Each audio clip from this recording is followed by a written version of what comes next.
Coucou, coucou la famille, bonsoir, bonsoir. Bisika nyonso bozwami, c'est Noëlla TV na pesi bino bambote, bambote na kombo na Yesu. La famille, en tout cas natondi na esengo mingi pona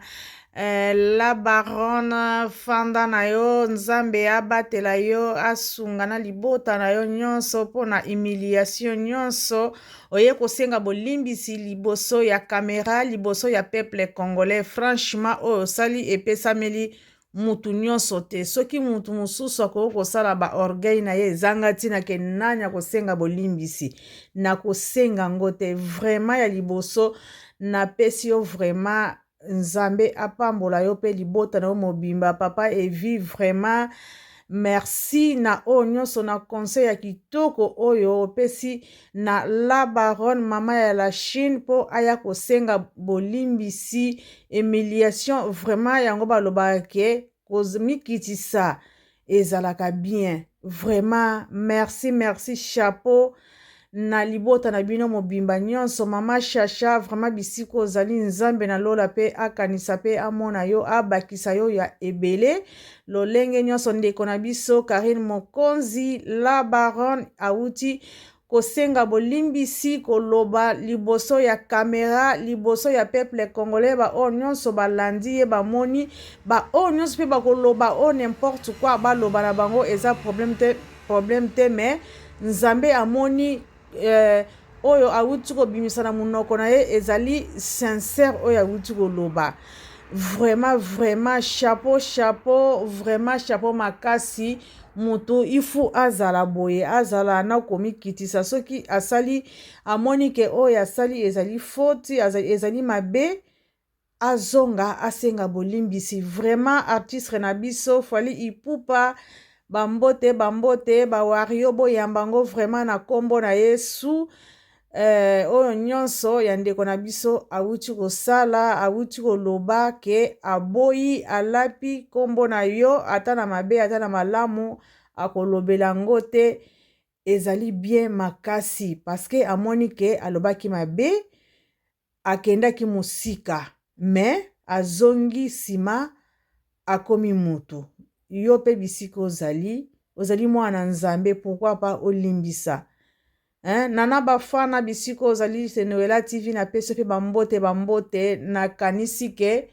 yo mpe okoyamba ngo bien oyamba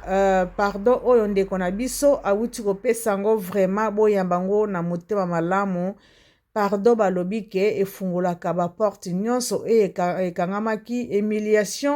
humiliation nyonso efungolaka baporte vraiment asengi bolimbisa bawario bolimbisa tomoni yango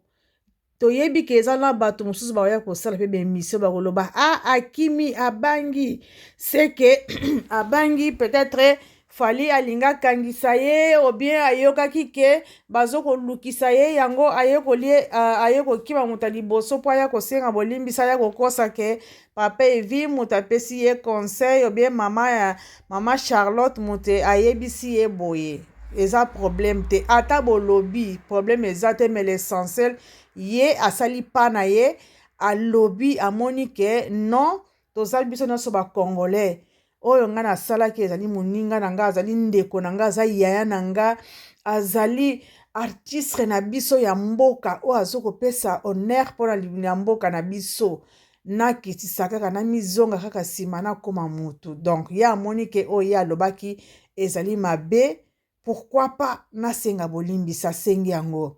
me toyebi ke artiste na biso ye alimbisaka na ye alandaka te paske soki alandaka na réseaux sociaux oyo ndenge bakitaka bamataka bafingaka ye na mwasi na ye na bana na ye basilisa ye na bandeko ye na bapara na ye kutu bamonana te mbele mutu nyonso akangisa ye mais du fait ke fali alimbisaka na ye pourquoi pas nzambe alimbisaka biso nyonso biso pe asali biso na image na ye biso pe asali biso na lolenge na ye ifu tolimbisa pe toyebi ke artiste na biso asi ayoki pardon oyo ndeko na biso moninga na biso la baronne oyo akuti kosenga na poko ya lelo. Donc j'espère que artiste na biso ayoki yango pe a pardonner ye. En tout cas balobi pardon ezali puissance oyo eliberaka. Hein? Vraiment artiste chapeau. Vraiment nana bafana chapeau. Pe ndeko na biso Karine Mokonzi la baronne vraiment na idée oyo nyonso ba ya mama Sacha apesi yo na papa Evi Kikuli papa ya Arieta star na biso oyo apesi yo ke kende osenga bolimbisi kende oloba esali vraiment bien. Bino mosusu botikali bato botiaka fale na miniature kofinga ye kofinga bana na ye kofinga basi na ye bana na ye nyonso bapara na ye etikali bino boteya mape boteya botikaka kofingaka d'abord bato botikaka kofinga baartistre na biso bokanisi te ke ndenge akopardone ndeko na biso la baronne eza bino nyonso akopardone bino non moto na moto azalaka na ndenge na ye na chance na ye. Donc cela veut dire eteya moko na moko na kati ya YouTube oyo boyebake ndenge tozokoya awa ezali te mpona kofingaka bato ezali te mpona komemaka bato na bareseau sociaux non. Sala émission na yo sala baanalyse na yo na ndenge ya busolo na ndenge ya bien pesa baconseil na yo na ndenge ya bien bato bakotala yo ata bato batali yo mibale misato eza problème te. L'essentiel bazali bato mais soki okoya na ndenge ya kobanda krashe na kati ya bato te wana toboyi yango na kati ya communauté. Tosala vraiment baémission moko ya malamu ya oyo ezokopesa bato mayele oyo ezopesa bato sagesse ke non botala mboka na biso tokosala nini botala idée nini tokoya nango nini yango. Donc tozala bato ya bongo tozala kaka bato kaka ya bainutile te ya koya na bafutilité ezangazanga ntina ya koya na baproblème moko ezanga ntina bacrash moko oyo ezanga tia na miso ya bato. Vraiment c'est ezali conseil ka tozokopesa oyo la baronne awuti kosala vraiment tosepeli nango makasi la baronne vraiment merci na oyo nyonso sali. Merci na maman Chacha vraiment nazoko senga ngo sous maman Chacha merci papa Evi vraiment merci toyebi ke bato bakoya ebele kosala ba vidéo koya kofinga susu koya koloba susu n'importe quoi mais l'essentiel ye asali pa na ye alobi oye azalaki nango pe oye amoni ke asalaki mabe asengi bolimbisi na ye babino mosusu bokoya na nsima kosala ba live na bino koloba oyo bokoloba mpo na ye eke abangi ke akimi eza problème te ata bolobi eloko moko pe ekochange wana eza te ata bolobi pe te eloko moko ekochange pe eza te me ya butuya ezali ke amoni ke asalaki mabe asengi bolimbisi c'est ça oyo nzambe ayebi pe oyo nzambe pe azwi lukumu ezali pa oye asali bandeko moto nyonso azalaka na mabe na ye pe na malamu na ye. C'est ça ye amoni ke asalaki mabe aye kosenga bolimbisi bino bokita bomata etali bino me ye kuna asi aleki na ye yango wana la famille nazalaki nango pe mpona koya koyebisa bino na baoyo nyonso balandaki na bao balandi nanu te tokomeka koya kotia pe ata mwa maloba ya la baronne boluka koyoka ngo ndenge awuti kosenga bolimbisi mpona artiste na biso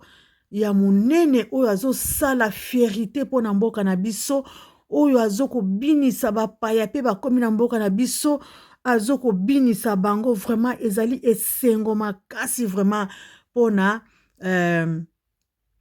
Fally Ipupa mpona artiste na biso vraiment ezali esengo makasi nazotiela bino nanu mwa maloba ya la baronne ndenge alobaki vraiment boluka pe koyoka ngo ndenge awuti koloba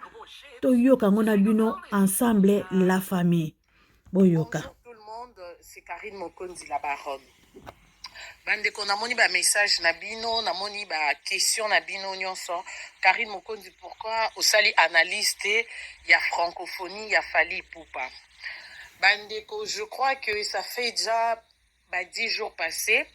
Dans cette vidéo moko o ba propos nanga vraiment ezalaki bien te vis-à-vis ya Fally Ipupa na famille na ye.